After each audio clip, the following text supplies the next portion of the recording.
Tell us about the Title IX litigation that you carried on behalf of the state of Tennessee. Sure. In April of 2024, the Department of Education issued a final rule interpreting Title IX, which, of course, bars discrimination on the basis of sex in any federally funded educational program, interpreting that language to bar discrimination on the basis of gender identity and other, quote, sex-based characteristics. And as part of that rule, which, again, was a rule, did not go through Congress, the Department of Education informed all federally funded educational institutions from pre-K through college that sex-separated spaces like locker rooms and bathrooms must instead be assigned by gender identity and not sex. And in similar ways, sex-separated programs like intramural sports and others fell in the ambit of that rule. Let me just stop you right there. I want to make sure we understand the significance of this. What you're saying is that the Biden administration used an administrative process to interpret a law, a landmark law passed by Congress, Title IX, to interpret it, to require your state, and indeed every state, to allow men, biological men, into women's locker rooms, to allow men, biological men, into women's sports, to allow men, biological men, into any space that a biological woman might otherwise claim under the ambit of Title IX. Is that correct? That's correct.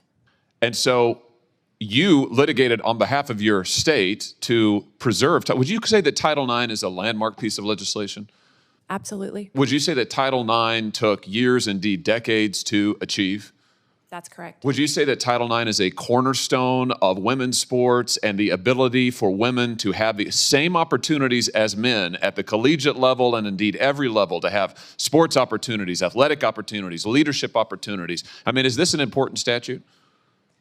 It is, and for a former athlete, it hits especially close to home. Yeah, you've lived it, have you not?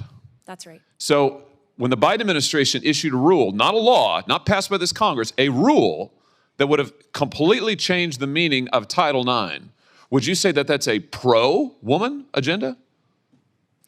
We argued that the considerations of women were not adequately accounted for in the rulemaking process, and virtually every court to consider that rule, almost a dozen, agreed with the position Tennessee advanced on behalf of 6 states in our litigation. Every court virtually to consider the litigation agreed with your position.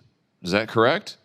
Including the Supreme Court in a stay application. Including the Supreme Court of the United States. Would you say it is fair to call the effort to undermine a landmark piece of legislation for women that you yourself benefited from, that fair and equal opportunity? Would you say it's fair to call that a dark chapter in the history of this country? I mean, certainly on behalf of Tennesseans, we thought that rule was unlawful and inappropriate, and we were happy to succeed in the litigation against Well, I just it. want to tell you I'm happy you succeeded in the litigation.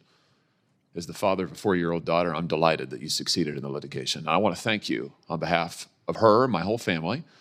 I want to thank you for going to battle for our daughters, for going to battle for the women you played sports with, for standing up for this landmark legislation, and for fighting it. And yes, I want to say it was indeed a dark chapter. The last 4 years have been a hellacious chapter in the Department of Justice. Those aren't your words, those are mine, to be clear, but I think it's absolutely a fact, whether we're talking about the assault on women's rights and Title IX context and others, where we're talking about the assault on religious believers. Let's not forget, this is the Department of Justice that recruited informants into Catholic parishes in this country.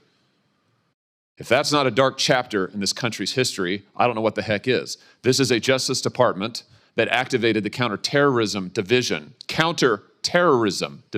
against parents who went to school board meetings. If that's not a dark chapter, I don't know what is. This is a government, an administration the last 4 years that collaborated with the biggest corporations in the world to censor speech they don't like and then lied about it. If that's not a dark chapter, I don't know what is. In fact, I'd go so far to say it is the worst chapter, the worst in the history of the Department of Justice the last 4 years. Those are my views, not yours, Ms. Hermendorfer. But I will just say, when it comes to the litigation that you carried out on behalf of the state of Tennessee, I think you did a great service, not just to Tennessee, but for the nation. And I want to thank you for it. Senator Cruz.